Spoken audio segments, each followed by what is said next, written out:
अस्सलाम वालेकुम। वालेकुम सलाम। कैसे हैं आप? खैरियत से? बस ठीक ठाक क्या शॉपिंग करने आए? जी। अच्छा, हम कॉमन सेंस के सवालात करते हैं। तो आपसे एक कॉमन सेंस का सवाल है कि कॉमन सेंस पहले तो आप ये बताएं, मर्दों में ज़्यादा होता है औरतों में? जी कॉमन सेंस औरतों में ज़्यादा होता है मर्दों में? मर्दों में। मर्दों में ज़्यादा होता है। चलो सही है, फिर आप जवाब देते हैं। पहले आप ये बताएं कि वो क्या चीज़ है जो दिन में एक होती है और रात में दो?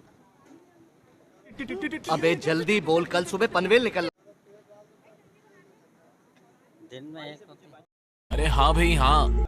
दिन में एक होती है और रात में दो। दिन में एक होती है रात चलो चले, अब देखें औरतों में ज़्यादा होता है या मर्दों में? आप बताएं। मुझे नहीं पता है, मुझसे मत पूछो ना। कॉमन सेंस का जवाब तो हमें नहीं मिला। चले आगे अवाम के पास पूछते हैं और अवाम के पास चलते हैं। अस्सलाम वालेकुम। वालेकुम अस्सलाम। कैसी हैं आप? खैरियत से? अल्लाह का शुक्र है। शॉपिंग करने आई हैं? जी बिल्कुल। उसको सांस तो लेने देवे। क्या शॉपिंग की आप? ये शादी है, ईद के बाद तो लहंगा लिया है दुल्हन का और 2-3 सूट लिए हैं लोन के। महंगाई ज़्यादा हो गई होगी। बहुत महंगाई है, जैसे हम सोच के आते हैं वैसा हमें कुछ मिलता नहीं है। अच्छा, तो हमारा प्रोग्राम वैसे कॉमन सेंस के हवाले से है, तो आपसे एक कॉमन सेंस का सवाल है। वो क्या चीज़ है दिन में एक होती है और रात में दो? दिन में एक होती है, रात में ना। women।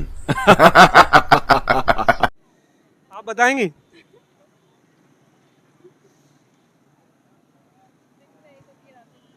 मुझे नहीं पता है, मुझसे मत पूछो ना। चले आप बता दें। खत्म। Bye bye, tata, good bye, गया।